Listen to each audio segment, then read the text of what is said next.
mangyayari either sa loob ng party o sa labas. Yung ongoing kasi ng negotiations Hindi natin alam pa kung anong outcome. The 2022 elections will be the first in recent memory to be conducted under a pandemic and the most crucial in electing leaders who will be responsible for uplifting the economy. Will the elections be a game changer for Filipinos? We discuss in this episode of The Chiefs.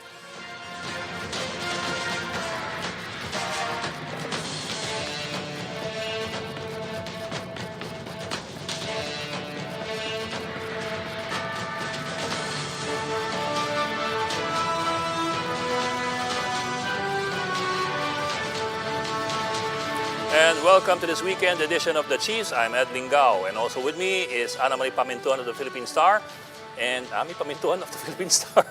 Kaming dalawa lang ngayong gabi. Just the two of us. Happy weekend sa'yo. PGIF. Naisahan tayo ng dalawa, di ba? Oo nga Okay. Well, of course, we're fully packed tonight. So we might as well bring in our first guest for tonight. We are, of course, talking about Presidential Advisor for Entrepreneurship, Secretary Joey Concepcion. Mr. Concepcion, magandang gabi po at salamat for joining us tonight. Good evening. Good evening, Ami. Good evening, Ed. Yes, sir. Well, sir, naglabas ng at least rough guidelines yung gobyerno dun sa gagawin nilang granular lockdowns with GCQ and ECQ. So medyo nagbago ulit compared dun sa unang sinabi sa amin we're kind of hoping that given the fact that you're presidential advisor and that we suppose they coordinate with you very, very closely because business, of course, is one of the stakeholders. Malinaw ho ba sa inyo yung bagong polisiya nitong GCQ, ECQ at granulars? No, Ed, I haven't been informed. I was not following it today. Mm-hmm. We ask about that, sir, kasi our understanding today is meron ulit ECQ and GCQ quarantine levels. Iba pa yan doon sa level 1 to 4. At iba pa yan doon sa granular lockdowns. Although, yun nga, hindi pa nila hinihimay ng maigi. We were kind of hoping kasi that as the business sector is closely monitoring this, they would have consulted the business sector. So, no word po. No word, but we are aware that they have been discussing about ECQ and GCQ with 4 levels. We have stated that we'd like to see this reduced to basically 3 levels, ECQ and maybe 2 levels in GCQ. But at this point in time, I'm not aware of any announcement. I know the granular lockdown will still continue, which I believe it's the right approach. Yes, sir. Hopefully that they would modify the levels because it might be too confusing. Mm-hmm. Actually, yung granular lockdowns medyo malinaw naman ata, di ba? Di ba, Ami? Parang malinaw naman yung granular lockdowns. Yung nagkakabanggaan ng konti, pabago-bago, yung kung may ECQ, GCQ, at yung level 1 to 4. Yun ang medyo nakakahilo sa ngayon. Ami, ikaw? Well, yung PCCI, they issued a statement which is strongly worded na they were dismayed, of course. Yung members daw nila were all ready for the September 8 rollout. Naghanda na yung bumili na sila ng mga pagkain. What are your sentiments on the way this shift has been handled? It's going to be a significant shift, no?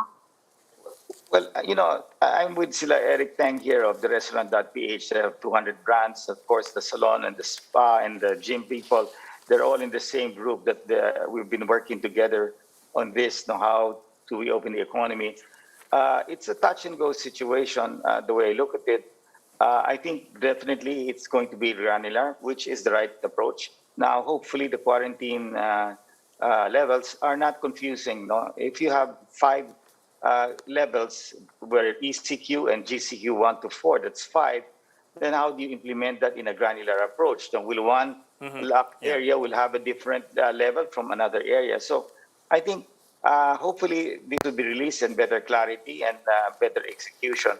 But I fully support the granular approach, but not the multiple 5 levels. That is going to be very confusing. Yes, sir. Yes, you think we can be ready by September 16? Because that was the date given today that there will be a pilot, most likely beginning September 16.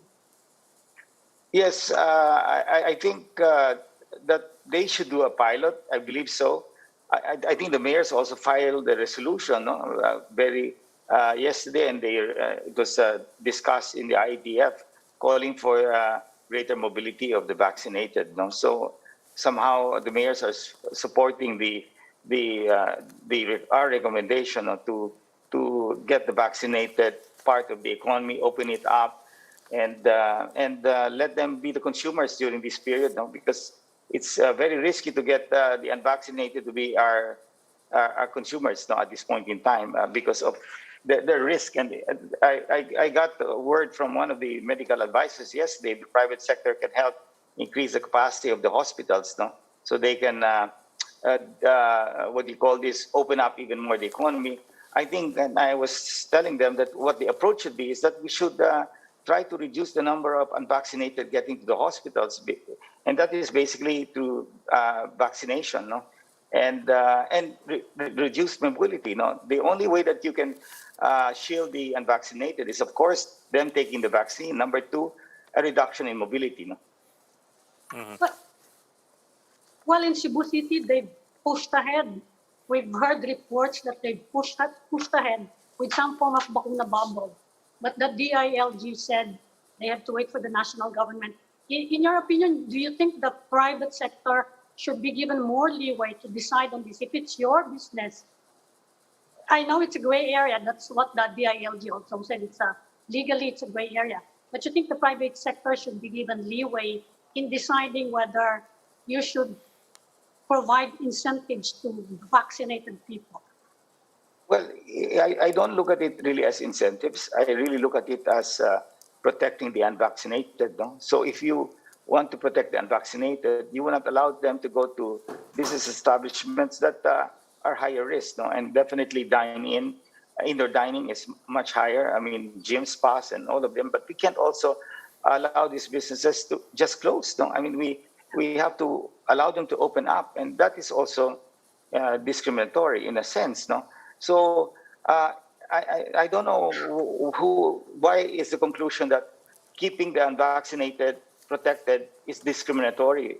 It's very clear that our hospitals are full because of the unvaccinated. In a previous show this morning, I said we are really entering the pandemic of the unvaccinated, and if our people don't really see, our decision makers don't really see that clarity, then we're in trouble. I'm glad that the medical advisor that I'm talking to sees that is a issue today. You know, bakuna, the vaccines do protect those who take it from getting severe infection and going to the hospitals. So I don't seem to understand why people are having a hard time, no, in accepting that as a fact, when the rest of the world also sees the same thing, when they're reducing the mobility of those at high risk. Our children 12 to 17 are not allowed to go out because they don't have the vaccine. So they're required to stay home. And I think that should apply to everybody who has no protection at this point in time. It's definitely a high risk for many people to go out, especially with 22,000 cases the other day. Yes, sir. But sir, at any rate, we talked to Yusek Densing ng Interior Department the other night, and at nagbabala siya na well, they'll issue a show cause order to the Cebu City government for issuing that executive order allowing bakuna bubbles, and if they do not withdraw that executive order, sanctions will be imposed on them. Ang sabi pa nga ni Densing, there have been other LGUs that tried to do the same thing before. For example, Lapu-Lapu City, and they backed down nung naglabas ng show cause order ang DILG. So there's a pushback from the national government. Well, it's up to them, and we're trying to find a way on how to live with COVID. I think they're trying to test the granular lockdown. I think they should also test the approach towards allowing the vaccinated to be our consumers at this point in time. Yes, I think that what the mayors in NCR was to, I think, put a resolution forward. They're not implementing it. What they want to do is to pilot test it, and I agree with them. Let's pilot test it. The LGUs with the highest vaccination rate should go first. And let's see how it works. We're pilot testing the granular lockdown. Let's pilot test also this thing. So let's try to learn how to live with COVID. And if we don't learn how to live with COVID, then our economy will suffer. So, Carl Chu of NEDA is supporting it. Sonny Dominguez is supporting it. The entire business sectors are supporting it. All those are affected are supporting it. We've seen closures with automatic center already, and more closures will happen.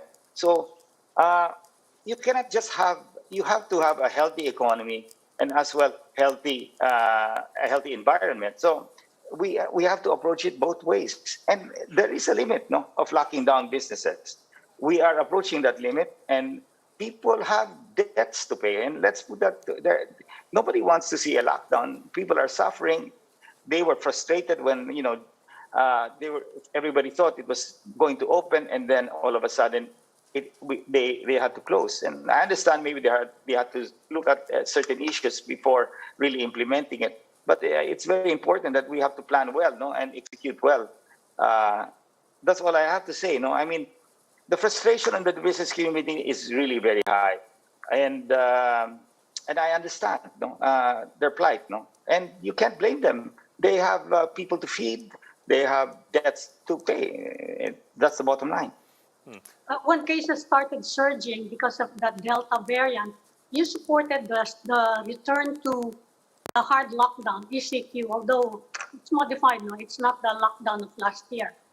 And you said this is to save the fourth quarter. We are now in the Burr months. How is that looking to you, the third quarter? Well, the third quarter, of course, we had the lockdown, and well, not everybody agreed with our move, but I think it was the right thing to do, and we've given it a chance. We've still seen cases moving up, but remember, the whole idea is to turn this into an endemic. In other words, once people are fully vaccinated, then this will be just like an ordinary flu. No? People will be treated at home. Even if your cases hit 20,000, 30,000, it doesn't really matter if they don't go to the hospital. They're just home and getting well. So there are many families that I've known who have been hit, whole families, and they just stay home. They're quarantined at home, and in a short time, they're back to work. No? So I think this is how we have to live with COVID. Accept the reality that we can get infected, but we are protected if we take the vaccine. Now, to those who are not able to take the vaccine, then they're at risk. And that's why Secretary Galvez is bringing 40,000 or even more this coming 2 months. We had an arrival of AstraZeneca today, and there'll be another arrival next week. So both of these vaccines are arriving. And the idea is not to do it in the entire Philippines. The focus is really in NCR.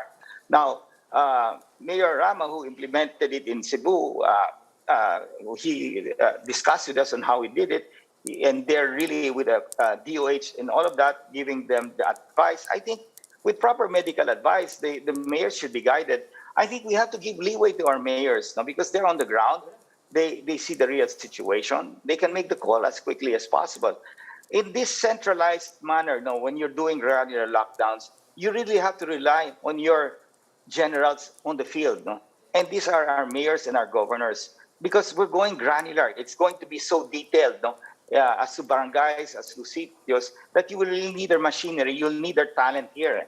So this is where I believe that we should let our mayors and local government shine at this point in time. Give them the direction, give them the parameters, but allow them to execute, no?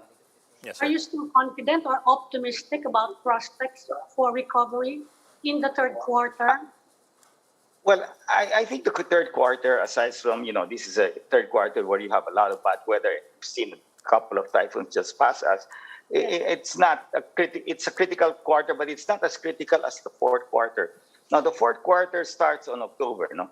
And that's only 2 weeks from now. If I pray that we don't have any more lockdowns from October to December. So for us to do that, we have to look at other ideas. We're trying the granular lockdown proposed by the government, and I think that's doable. Let's try other approaches. Let's allow the vaccinated to have greater mobility, to go to the higher risk, to generate consumption. And we need that in this coming fourth quarter. We need people to spend money, because if they don't spend money, then how will businesses survive? How will government earn tax revenues to be able to pay for their, what capital expenditure and expenses in test kits and vaccines? No? So you'll hear it from the economic team they're all for opening the economy safely. I mean, I've been telling the private sector, we're responsible businessmen. We want to open the economy safely, and that is what we intend to do. And that's why we're proposing that let us allow the vaccinated more mobility, and let's shield the unvaccinated, especially now, while they're waiting for the vaccines. And once they get their vaccines, wait for 2 weeks, and then they can go out whatever they want. Because even if they get infected, it's not going to be serious. They're not going to go to the hospitals. Sir, let me bring back the issue of the granular lockdowns that they will be imposing on the 15th. At least under the draft guidelines that they released earlier today, meron tayong ECQ, meron tayong GCQ. Now, under, for example, under GCQ areas, doon merong 4 na levels. So, level 1 GCQ, level 2 GCQ, level 3 GCQ, level 4 GCQ. Ang pinakamaigpit na level 4, 100% closure ng mga businesses. So, I'm wondering lang, wouldn't that confuse people na GCQ ka pero level 4 closure? I bring that up kasi you had a good point kanina when you said that it has to be very simple and very clear na walang problema doon sa communication ng details eh. Yeah, I have to get the document, but if it is, you have ECQ and GCQ with 4 levels, it is complicating. What is more restrictive? Is it the ECQ or is it the GCQ level 4? And why is that so? So why are there 2 classifications? Why can't we just marry it into one? No? If you want to do level 1, level 2, level 3, level 4, no? There must be a reason to it, and I hope it's a logical reason. So I think it's premature for me to comment. But ideally, it is much simpler if we were just to limit this like a typhoon, signal number 1, 2, and 3. No? Simple as that. I mean, you can have, and you cannot make it too detailed because it's assuming it's 100% capacity that you will allow. No? So you're playing between 0 to 100%. So you can basically limit that to 2 or 3 levels, 20%, 50%, 80%, no? In terms of capacity that you would allow each sector to open, no? So that's how I would look at it. I mean, but then again, we have to wait because I haven't seen it, and I hope it will be simple enough for us to implement the granular lockdown.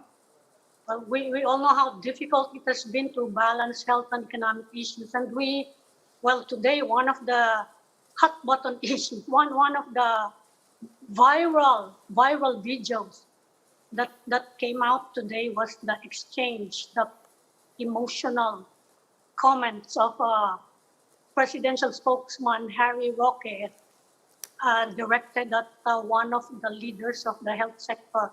Do you have any comments on this? Any thoughts on this? You know, I mean, we're all feeling the pressure. I mean, sometimes, we all get exasperated. I can see the pressure mounting on the cabinet especially. There's so much pressure. We know that this pandemic is quite a difficult situation. Delta has actually made it worse because the transmissibility now is much, I'd say, stronger than any of the variants. I mean, everybody, even my own family was already affected. And we take so much precaution. No? So you can see it's moving very fast. And now you're confronted with also people who are, going hungry. I mean, people being told, okay, you're going to have work, they're going to resume. And then you have to tell your employees, I'm sorry, the government has stopped it because, there are some issues that you have to fix. So the frustration on many of these entrepreneurs is extremely high.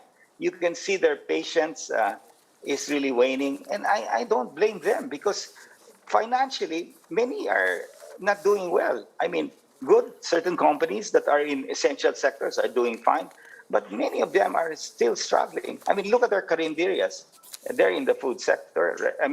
So they're closed. They're not supposed to open. So imagine also these people who own chains of restaurants and invested so much money. They are in so much pressure. Now they are being asked to close, and they've been asked to close so many times. And how will they survive? What will they do with their families? What will they do with their employees? So that pressure is driving everybody into this level. And of course, patients run low at this point in time. And I'm sure even the cabinet, the tremendous pressure that they're doing, they're not sleeping, they're trying to find solutions. And my appeal is that we try to maintain our composure, but in times like this, I mean, I'm really requesting, let us try something new. Let us learn how to live with COVID. If we don't pilot test things, then we will never learn how to live with this virus, because this is going to be here for quite some time. After this, enter another virus, another variant. Then, okay. So if we don't know and can't live with this, then the Philippine economy will really suffer. I tell you, it will suffer. So it is not the end. I'm so optimistic that the fourth quarter will be a great quarter. But let us try to learn and live with COVID-19. And to me, that is the only way we will survive uh, an economic challenge. No, right now we have a health challenge.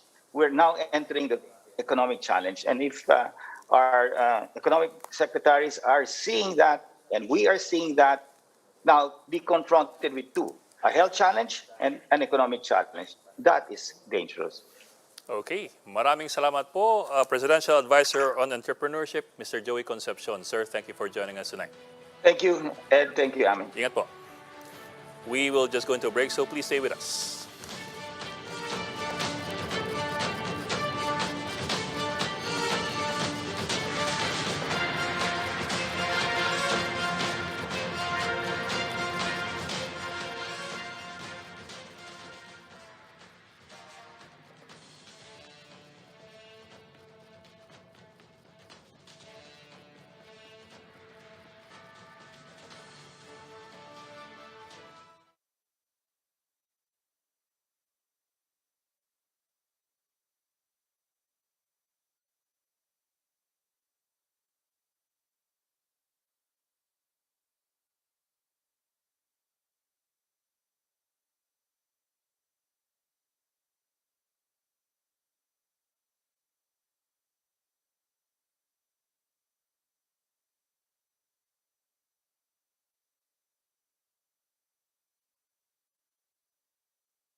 Welcome back to Chiefs here on One News, and now joining us are political scientists, Professors Dindo Manhit, Edmund Tayo, and Dean Tony Lavinia. Professors, doctors, deans, dami yung titles eh. Welcome to the show and thank you for joining us tonight. Magandang gabi po. Magandang gabi po. Well, of course, we're bringing you in to talk about politics, of course, kasi siksik na siksik sa balita ngayong linggo. Ang politika sa Pilipinas at unang linggo pa lang ng political conventions. Of course, you have Ping and Soto, no surprises there anymore. Then you have Go Duterte, and then you have Sara making a statement after the Go Duterte declarations. But let me ask you this, kasi ang dami nga nangyari, pero the more cynical and some would say the more realist-minded people might say na so far what we have are smoke and mirrors pa lang. and that what you see now may not necessarily be what you will be getting either in October 8 or by November 15. What do you think? Professor tayo, let me start off with you. Left-right tayo. Anong tingin nyo? Mukha bang ano na ito o mukhang fog and ano pa lang, the fog of war starting pa lang. If you're referring to the nomination of Senator Bongo and Yes, sir. President Duterte, doon mag-a-apply yung sinasabi mo na parang smoke screen yan. And I've always been saying, unfortunately, I'm not sure whether this will still be effective and a strategy, no? Because this happened in 2016, and I've always been saying, in 2016, then Mayor Rodrigo Duterte, who's now our president, of course, was a contender, was a challenger. Ngayon kasi siya yung champion so to speak. So in other words, the only way to move forward is to be on the defensive, no, not on the offensive. Not to mention, of course, that if in the opposition, what they're saying is they have to be united, all the more with the administration kasi nga defensive ka and all the attacks now are directed towards the administration.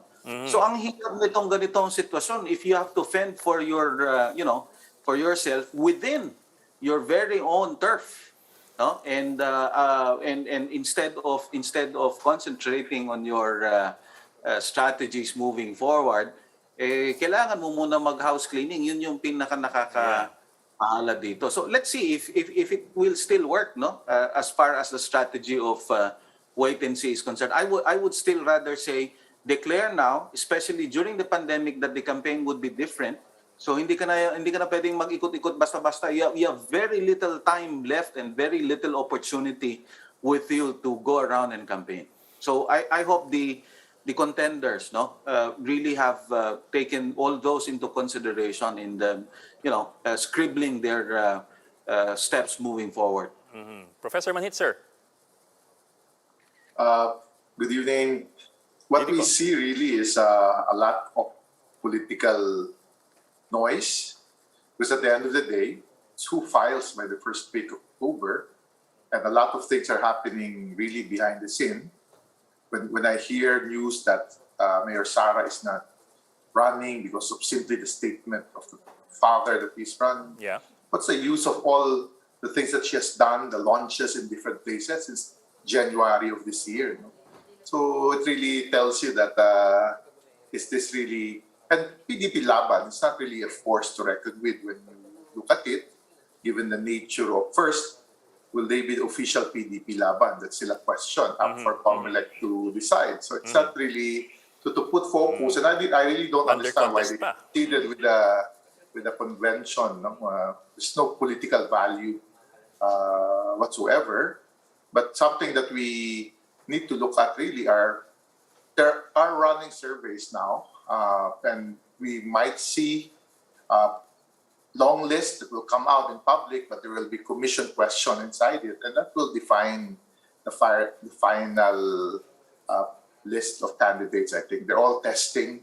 You see some advertisement coming out, some from both mainstream and social media. So there's a final push by people trying to project themselves.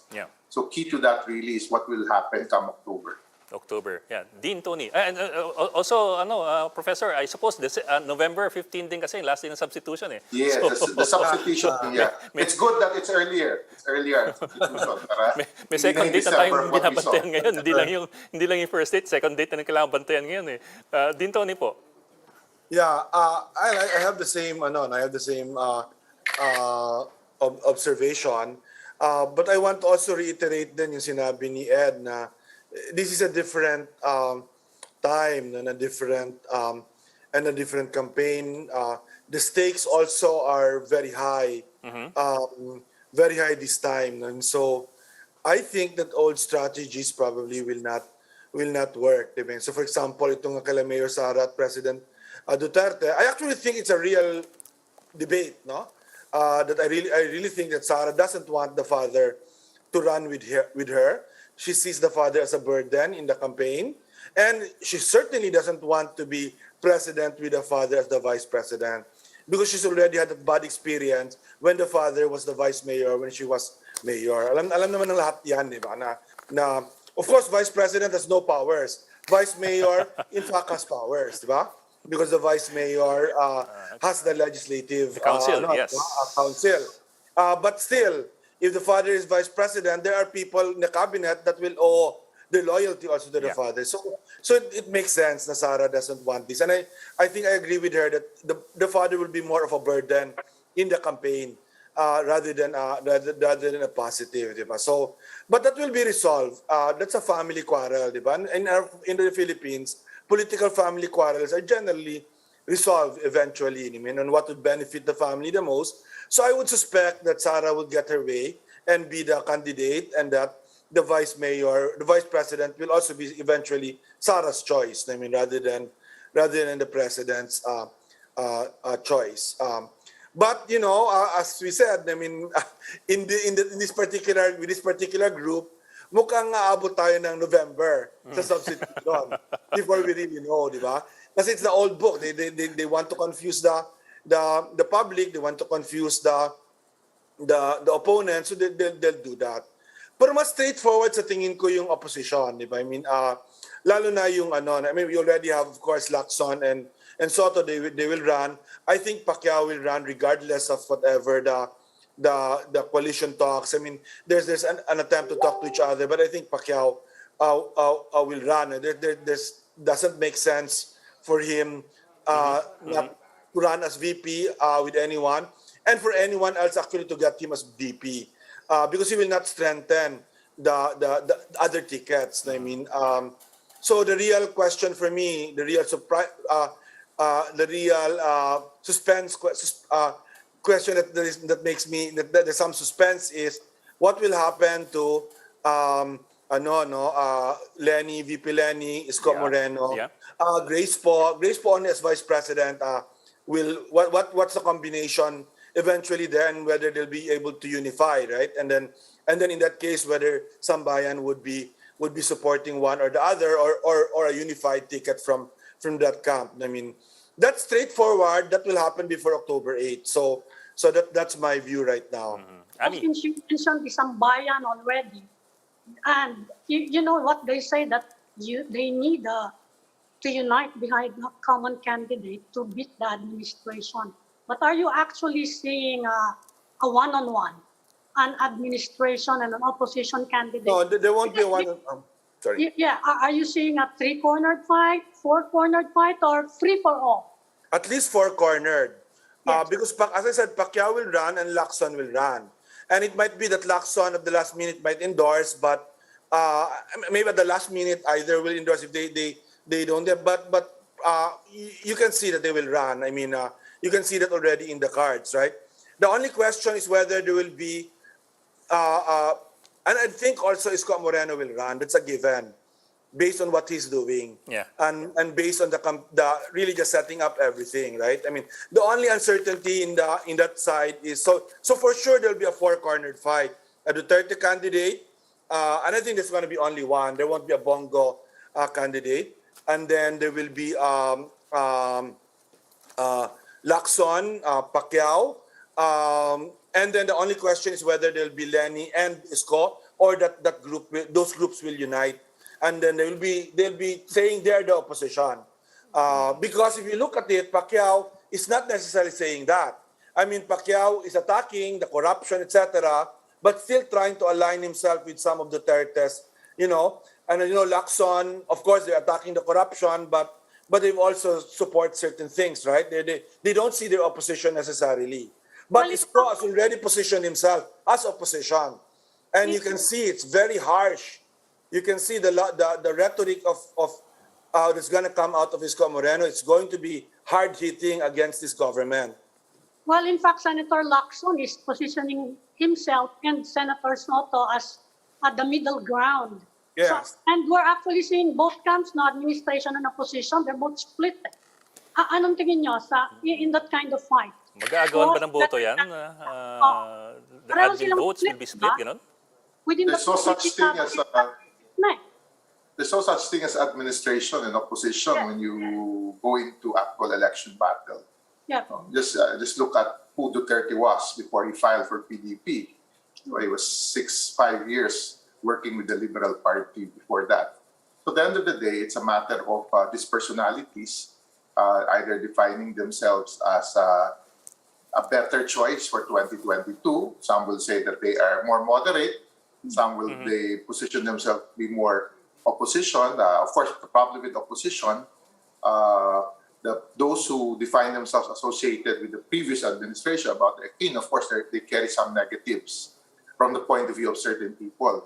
So who creates that big tent, or that umbrella that brings different forces together can break that and maybe develop a momentum for their campaign that when we start by February 2022, there's a build-up. Because a lot of these local political leaders also tend to shift loyalties when you hit February and March before they start local campaign. They will stick with their, if you've noticed, there's really no dominant political party because as PDP Laban will collapse in different factions. There will always be, but there are groups that have 50, 60 members that easily shifts during national elections. So it's good to watch out where these groups goes also, because we saw that in 2010, we saw that also in 2016 quietly. So and they look at momentums. So who built that momentum as we enter? So the filing is just a start, and from that filing you see a lot of movements, dynamics, and we'll see where we are by February. Then you see really the truer picture of what can be. But the problem with Mayor Sara, she will carry still the burden of the Duterte presidency with a lot of missteps during COVID. You know, our data shows it's not really shown up, of course, by Pulse Asia, but when you look at the deeper data of Pulse and Social Weather Station, you see a lot of economic hardships brought about by COVID. And we even had some questions with Pulse, both in Pulse and SWS. Corruption was a number 3 issue as of June without all these COA reports. So imagine if surveys are being done now with all this news. So a lot of things can shape really how 2022 will evolve by next year. Your thought, Professor Tayang? Actually, hindi na nga ako kumikibo because I don't want to contradict whatever one is saying, no? But it's quite early to dismiss the relevance of PDP Laban. Kasi, alam mo, kahit na tanongin natin, I'm not a lawyer. We can ask Dean Tony perhaps if I'm right. But I suppose there's a classification by COMELEC, no? If you're a majority or minority party, there's always an advantage as far as these political parties are concerned. So if I'm even Mayor Sara and I don't really like the people with the PDP Laban, there's every reason not to like them, and I couldn't agree more. No, considering many of the missteps as Prof. Dindo has been saying. No, pero at the end of the day, you need these political parties. No, even if we don't have real political parties, in answer to what you were saying earlier, it's difficult to even imagine a common opposition candidate. And it's quite expected that there'll be a candidate who'd say, I'm neither opposition or administration. At the end of the day, any candidate that is not pushed or supported by the administration is an opposition. To quote a good friend, Mon Casiple, in another interview. So, iba kasi yung sistema sa atin eh. Whether we like it or not, hanggang din natin binabago yung sistema natin, electoral system natin, political party system natin, ganun ba din, no? It's all about political personalities. And so I couldn't agree more with what Dean Tony was saying earlier, that at the end of the day, it's just the family that's going to resolve whatever issues they have. Ang sinasabi ko lang dito, sana at the outset, na-resolve na. Kasi mahirap mag-substitution by November eh. Noong 2019, hindi na PDP laban si Mayor Inday. And ang akin lang, nakakagulo lang yung kung strategy ito and they're really calculating that it will add to it will be to their advantage and not to announce head on. Not to mention, of course, so many of the news now has been directed against Senator Bongo. It's in fact, it's not necessarily bad. It's in fact an opportunity for them to really answer and prove the naysayers otherwise, no? But at the end of the day, if you're the candidate, you'd like to focus on your narrative. You'd like to focus on your strategy. No, ganun din kay Manny Pacquiao. Kaya sabi ko, nung umpisa pa lang, parang medyo sumablay. Kasi maganda sana yung narrative ni Senator Manny Pacquiao. No? Galing siya from rags to riches. Pero ano yung unang-unang issue niya? West Philippine Sea. So bakit mo naman... I mean, he would have, capitalized on what he did, not to get to where he is now. As far as the other candidates are concerned, I'm inclined to agree only with what Din Tony said. No, I don't think it's going to be a one-on-one. It would be at least 4. Even if there will be some 7 or more candidates, ang tanong dito kung seryosong kandidato yung iba. So ang meaning magkakampanya ba ito, no? From 1998 onwards, 1992 lang yung kakaiba na lahat yung 7 kandidato talaga nangampanya all over. 1998 onwards, wala na, mga 2, mga 3, 4 lang yung talagang seryosong kandidato diyan. Sir, nagbilang ako at least on the surface siyam silang posibleng tumakbo for president kung isama mo si Cayetano, tsaka si Gordon, tsaka si Bongbong Marcos. At least on the surface, it's the most number of candidates we might have, at least on the surface. And of course, mababawasan pa yun as we go along. I was gonna say that, yung si Bongbong, huwag natin kalimutan kasi Nga po if he doesn't find a place with Sara, he'll run, di ba? And he might even run, sinabi niya, kasi parang it doesn't make sense to him na, and to his supporters na he will run as VP of Sara, parang hindi siya mananalo. But that will benefit Sara a lot, I think, if madala ni Bongbong yung kanyang votes for Sara, but not otherwise. I mean, I don't think that he will benefit from that. So maybe, and I think he'll also be a strong candidate. I mean, so hindi siya. I think Pacquiao will be a strong candidate, especially in Mindanao. I mean, so we have that. Now, I just want to weigh in a little bit nung kay Ed sa PDP Laban. I mean, the problem kasi now, if you can see, before we needed political parties, in particular for a majority-minority party, for the watching voters. But we don't need that anymore. Because of the automation, di ba? Wala na, nakita na natin yan na with the kind of system that we have, there is no chance you can win a protest unless di ba, unless ang difference is like 500 votes, 1,000 votes out of 20 million, pwede talaga mag-recount kasi pwede talaga magkamali yung machines. But if it's going to be 100,000 vote difference, wala na yon.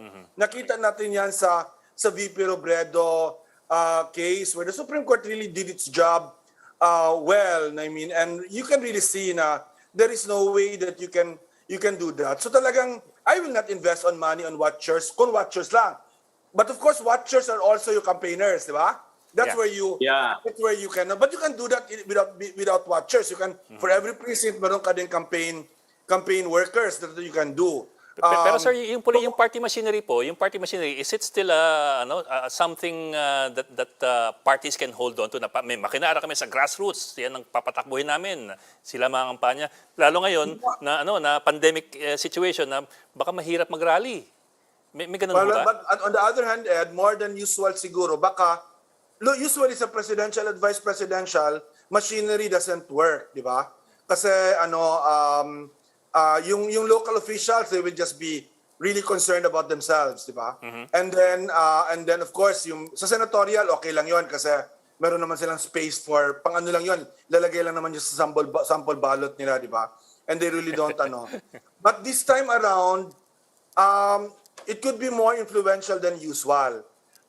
Because of the pandemic, because you have to bring people to the polls, you have to make sure they're safe, baka mas mahaba ang mga pila, papakainin mo sila, yung mga all of those things might actually be more important than usual. In the past, at least sa presidential, hindi masyado nagmamatter. On the other hand, as Dindo pointed out, the local officials will follow what the polls will say, di ba?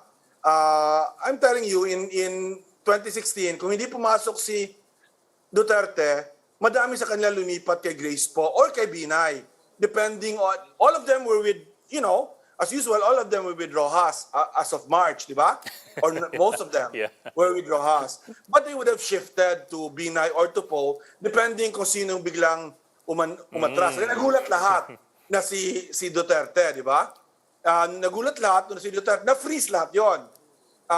And that actually explains for me why Rojas did better than expected. Kasi walang lumipat. 2016 was unique in that walang lumipat na mga at least high profile na mga local officials, congressmen, etc. to the non-administration, di ba? They stuck with the Liberal Party because nga suddenly Duterte came through. And why will I shift to, di ba, to Rojas or to Binay kung di naman sila to Poe or to Binay, no? I mean, but this time around, if there's a clear winner in March, you might actually have those local officials then shifting. I mean, to whoever is the winner. Ganun naman talaga ang ginagawa nila. And context, importanteng context. I always tell sa lahat ng talks ko dito, Ed would know this. The Mandanas ruling is the one that local government officials really care about and are talking about. Pera yan eh. Because they will be more important than the national government. Money heavily to local government, di ba? And so, you don't need the national government anymore.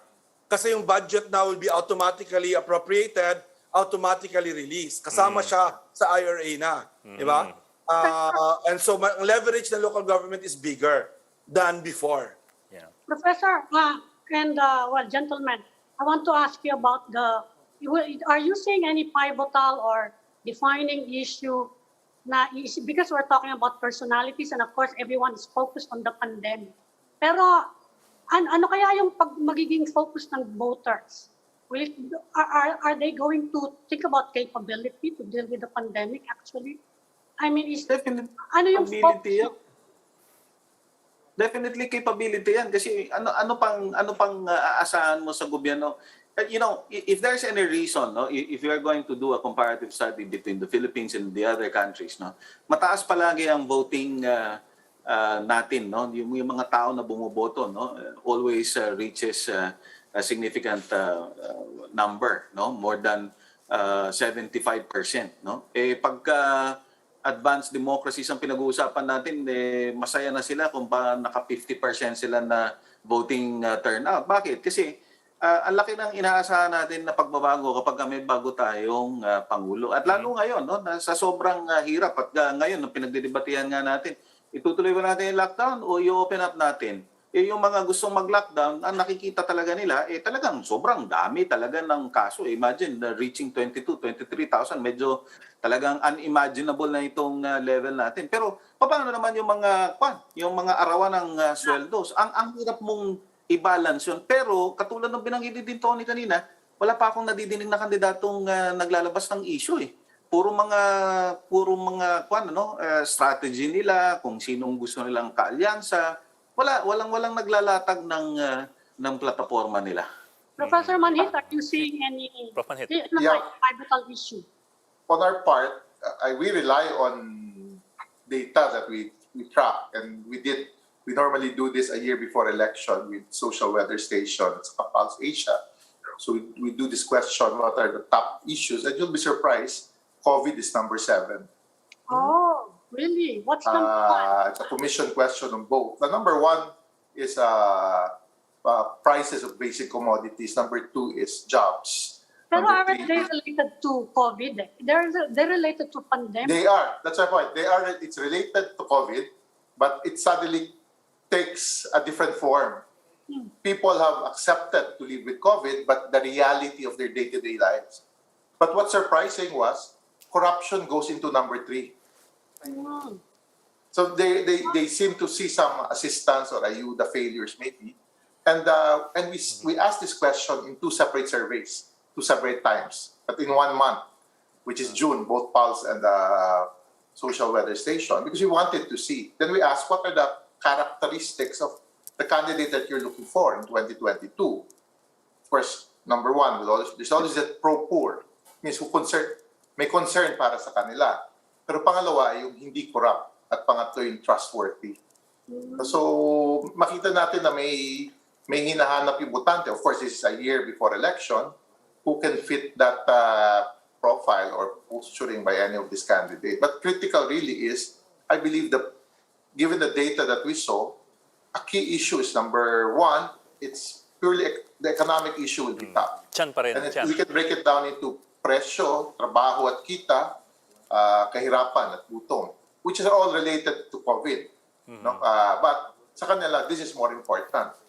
Second is really corruption issue. As I said, our question was June survey. There was no COA reports Not yet. yet, yeah. Yeah. So I can imagine what will come out if we ask this September.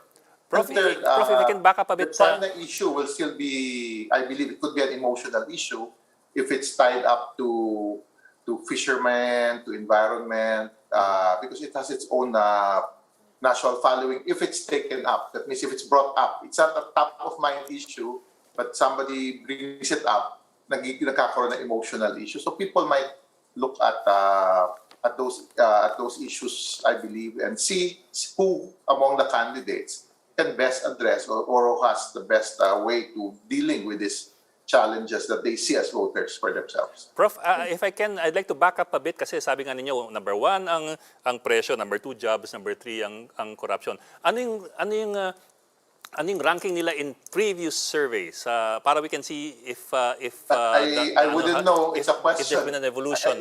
It's a question for 2022 election. That means kung as we face 2022, ano yung issue?